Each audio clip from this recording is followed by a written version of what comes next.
Javier Sáez del Castillo, bienvenido, ¿cómo está? Hola, buenas tardes, Albert, bien hallado. Encantado de saludarte, profesor de Historia en la Universidad, historiador. Esto empezó con Felipe González, pero ¿por qué el PSOE tiene esa buenísima relación con la familia de antes Hassan II, ahora Mohamed VI? Bueno, pues porque hay intereses, vamos a ver cómo lo decimos para que nadie se escude en una frase sacada de contexto y puedan poner la querella de Tocmo por difamación o por injurias.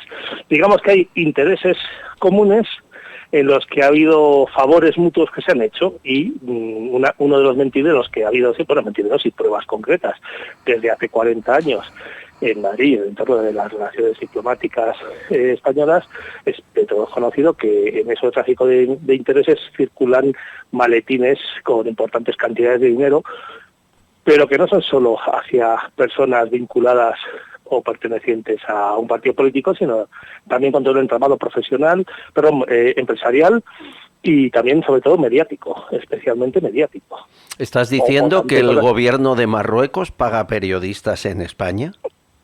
Los servicios de inteligencia y la diplomacia marroquí invierte enormes cantidades de dinero, enormes con mayúsculas cantidades de dinero desde hace décadas en el establishment español. Cantidades de dinero que se invierten no en acciones empresariales o en organizaciones concretas, sino en apoyos individuales, por decirlo de una forma que creo que todo el mundo sabe de lo que estamos hablando. Sí, ¿no? Sí. Voy entendiendo. Pero vamos, cantidades obscenas. Ya. Pero a ver, la ministra Trujillo, Bono, López Aguilar, Zapatero, Felipe González, estoy hablando de gente del PSOE sí. Metida allí todo el día, hay un montón, Moratinos, exministro de Exteriores, ahora Sánchez. Es cierto, me filtran que hay mucho negocio inmobiliario que se está haciendo a la sombra de estas relaciones, ¿es cierto eso?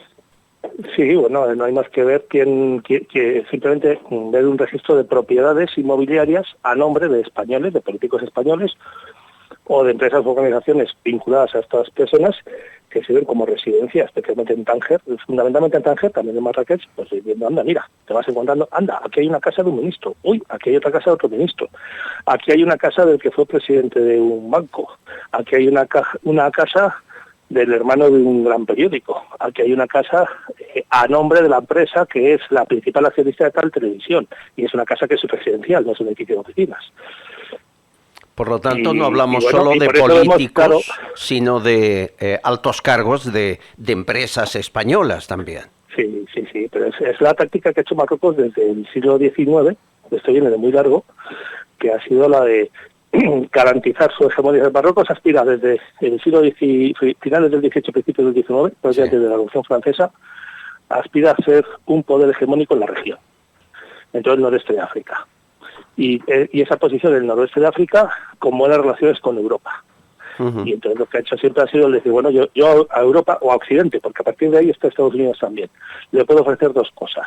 Una que es ser su aliado en política internacional, otra, ofrecer negocios para hacer negocios juntos y, lógicamente, que me vean como un socio rentable. Primero, un socio políticamente fiable. Segundo, un socio económicamente rentable. Y lo llevan haciendo 200 años.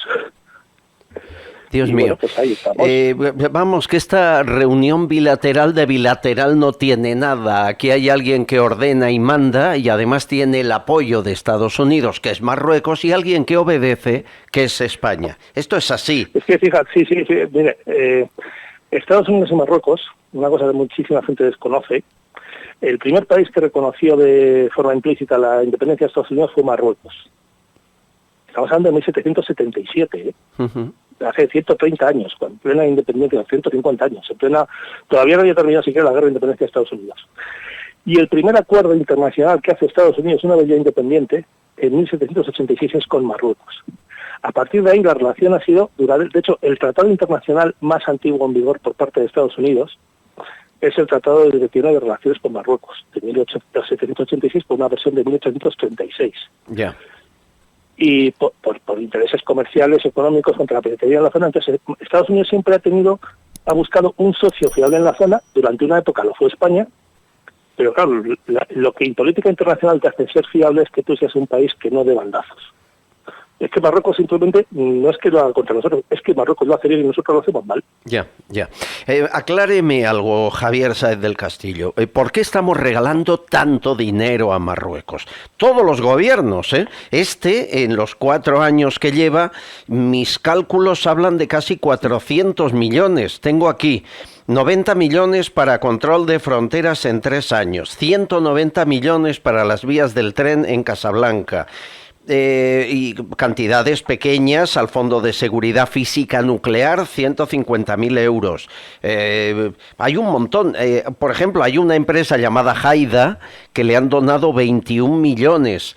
La empresa es de un testaferro de Mohamed VI, 21 millones. ¿Por qué tanto dinero? ¿Qué está pasando hasta cuando nos espían en el año 2021? Que la inteligencia nos coloca el Pegasus en el teléfono de varios ministros. Sí. Hasta ese año le damos a mansalva más de 40 millones de euros. ¿Qué pasa?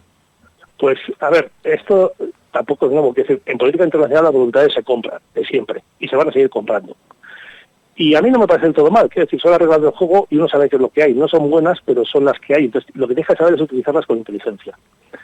No estamos hablando aquí del soborno o del chantaje, como sería el caso anterior que estábamos diciendo, ¿no? El soborno a particulares o a individuos. Sí. Los gobiernos compran voluntades de otros gobiernos pues a través de acuerdos internacionales, de favores. Sabes que comprarle los autobuses a tal país te va a salir el doble de caro que al otro, pero te garantizas otras cosas. ¿Cuál es el problema? Que queremos comprar la fiabilidad de Marruecos pagándoles, pero Marruecos no nos devuelve la moneda. ¿Por qué? Porque nosotros no sabemos defendernos. El problema no está en que le demos dinero a Marruecos a cambio de un montón de servicios. El problema es que luego no nos lo da. El problema es que le decimos a Marruecos, le pago usted tantos millones para control de la inmigración en el estrecho, y luego Marruecos no vigila el estrecho, y nosotros decimos, en vez de decirle, oye Marruecos, te has quedado sin dinero y ahora voy a hacer la puñeta porque voy a apoyar a tu enemigo, lo que hacemos es que decimos, hombre, si no me haces caso, a lo mejor si te pago más. Y entonces estamos en el chantajista, pues tú sígueme pagando, cuanto más me pagues, más te voy a incumplir los tratos para que así me vaya pagando más. Es tremendo.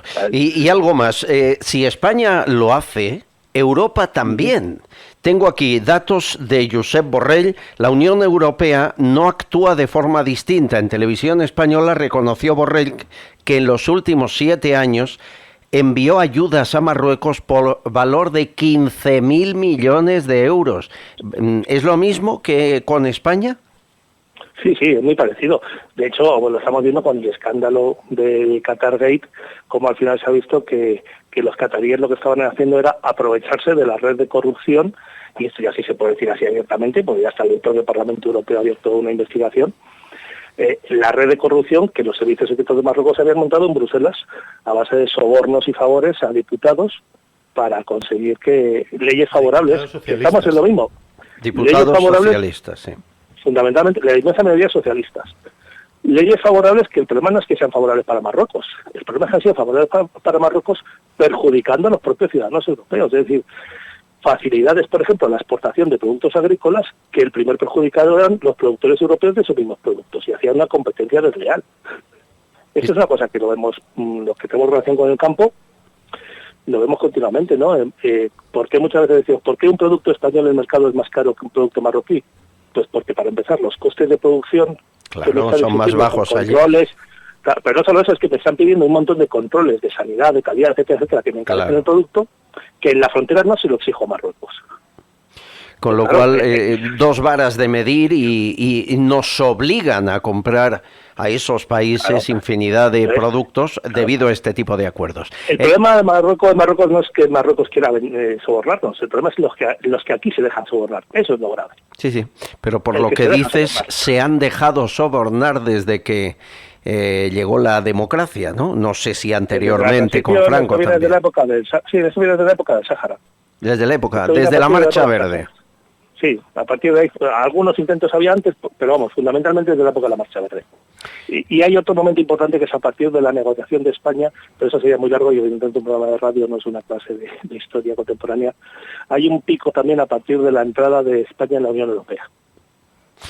Es tremendo. Lo que estamos contando, señores, es lo que no se va a contar en esa cumbre hispano-marroquí y da miedo. Paco Álvarez es también historiador. Te saluda, Javier. Javier, ¿qué tal? Nos conocemos de redes, o al menos yo te conozco.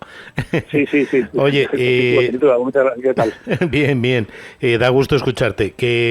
Yo estoy dándole vueltas a si no nos están vendiendo esto como nos están vendiendo todo, ¿no? O sea, como que este gobierno ha solucionado lo del núcleo de la Tierra y ahora va a hacer la gran cumbre, que con todos los respetos es una porquería de cumbre. O sea, que decir, haces una cumbre bilateral al más alto nivel en el que no sabes si está el rey, en la que no vas a hablar de nada que a España le interese. Bueno, además, técnicamente no es una cumbre, porque no está el rey de España. Una cumbre sería el rey de Marruecos con el rey de España. O sea, también aquí estamos... Esta es otra. ¿Por qué no está...?